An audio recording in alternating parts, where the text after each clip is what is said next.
হঠাৎ বাসায় মেহমান এসে হাজির। এখন ভাবতেছি যে কি দিয়ে আপ্যায়ন করা যায়। ফ্রিজ খুলে দেখলাম যে এক টুকরো মাত্র থাইয়ের চিকেন ছিল।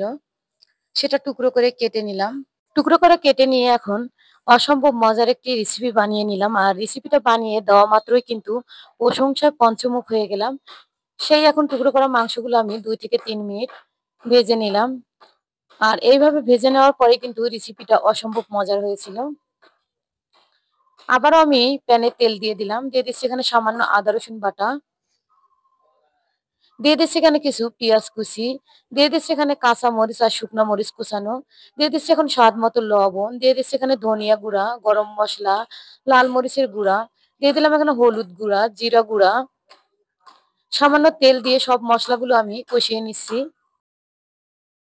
মশলাগুলো ২ মিনিট কষানোর পরে আমি এখানে দিয়ে দিলাম একটু টমেটো সস আর সাদা তিল। সবকিছু কষানোর পরে কিন্তু আমি ভেজে রাখা মাংসগুলো দিয়ে দিলাম। আর দিয়ে দিলাম সামান্য সয়া সস আর কিছু টমেটো টুকরো। খুব সহজে কিন্তু এইভাবে বানিয়ে নিয়ে কিন্তু মেহমান আপ্যায়ন করতে পারবেন। আর দেখবেন যে খাওয়ার পরে কিন্তু প্রশংসাও করবে।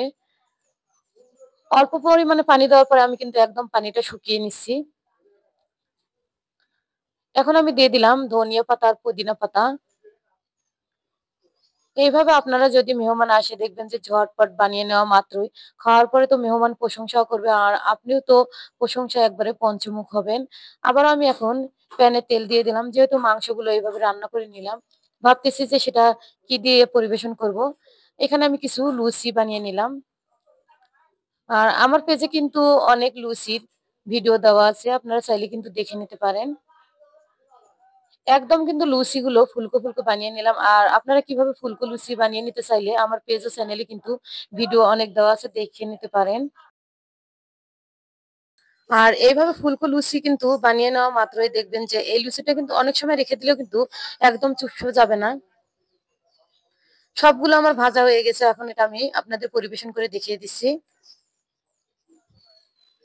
এই তো হয়ে গেল ঝটপট মজার লুচি আর সামান্য চিকেন টুকরা দিয়ে অসম্ভব মজার একটা রেসিপি। রেসিপি যদি ভালো লাগে শেয়ার করে দিবেন। আর আপনি কোথা থেকে আমার ভিডিওটা দেখছেন তা মন্তব্য করুন যাতে আপনাকে আমি ধন্যবাদ দিতে পারি। এইরকম যদি আরো নতুন নতুন রেসিপি পেতে চান আমার চ্যানেল ও পেজটিকে কিন্তু ফলো করে পাশে থাকতে পারেন যাতে আমি আপনাদের মাঝে আরো নতুন নতুন ভিডিও নিয়ে আসতে পারি। যেহেতু কিন্তু আমি মেহমানদারি করব তাই একটু পুদিনা পাতা দিয়ে কিন্তু পরিবেশন করে নিলাম। আর এভাবে পরিবেশন করা মানে কিন্তু কারণ মেহমানের সামনে দেওয়া মানে কিন্তু একটু ভালোভাবে পরিবেশন করা। আর পরিবেশনটা না করলেও মনেই হয় না যে মেহমানকে এটা দিব।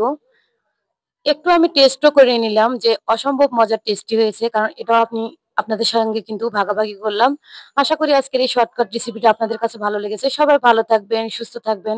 আবার কোনো নেক্সট রেসিপি নিয়ে আপনাদের সাথে কথা বলব। আজকের মতো এ পর্যন্ত। আল্লাহ হাফেজ।